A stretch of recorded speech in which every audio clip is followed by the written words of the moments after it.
Good morning. Let's talk about the Duggar family today. For a recap, good old Jim Bob and his baby-making wife had a son, first and foremost, who grew up to be a child molester. He molested little girls, including his own little sisters. This was in the early 2000s. Thanks to the glory of the internet and the Freedom of Information Act, it has been made open public knowledge that the oldest, Josh Duggar, molested these little girls.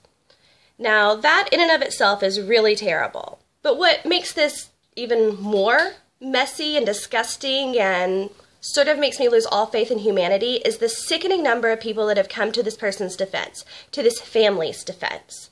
Now, the family is part of the Quiverful movement, and if you don't know what that is, long story short, they make a lot of babies so Christians can take over everything. There's more to it, but you can Google it.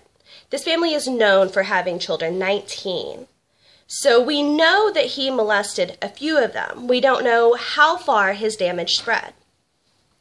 In addition to the people defending him online, which is disgusting, there is himself saying that this behavior could ruin his life. He had to stop because it would ruin his life. It had nothing to do with the 5, 7, 15, 30, 300 people he could have fondled, molested, assaulted, endangered. This is about him. And if you look at the Quiverful movement, everything is about men. So please, take a second, check that out. Next up on my things I want to kill today are the people that are saying they took it to God. Who cares? If somebody robbed your house, would you take it to God? If somebody killed your mom, would you take it to God? No, because you feel that molestation and sexual assault of a minor is okay, that God can handle this, but the authorities don't need to know, and that's ridiculous. If it were any other religion, any other denomination of Christianity, aside from the one that has one goddaddy in the sky, you would be flipping your lid over the fact that they took it to their imaginary friend. No, he broke the law, he deserves to be punished for it, and people do not need to be defending this.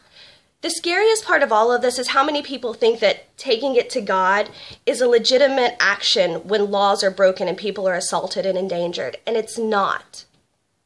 I don't really care if you believe in things, imaginary people, aliens, 17 gods in the sky. Every person deserves the right to be safe and secure, and certainly not to be endangered by the people that allegedly love them and protect them. The story is public. The family said people of the church knew about it, so not only did these little girls have to deal with this and have to deal with the consequences of it for the rest of their lives, which if you don't know, there are long-term ramifications for molestation. Everybody knows this, but nobody thought that, you know what, maybe they shouldn't be having 8,000 more kids. Maybe they shouldn't be having $8 million thrown at them for being cult members on national television. Just stop with the defense. And if you even attempt, if there's any part of your brain that says, well, but it's okay if, you need to jump off a cliff immediately. Do not procreate. Do not write anything. Simply take a long walk off a short cliff. This guy is in the wrong. It's disgusting, and he does not deserve to be protected.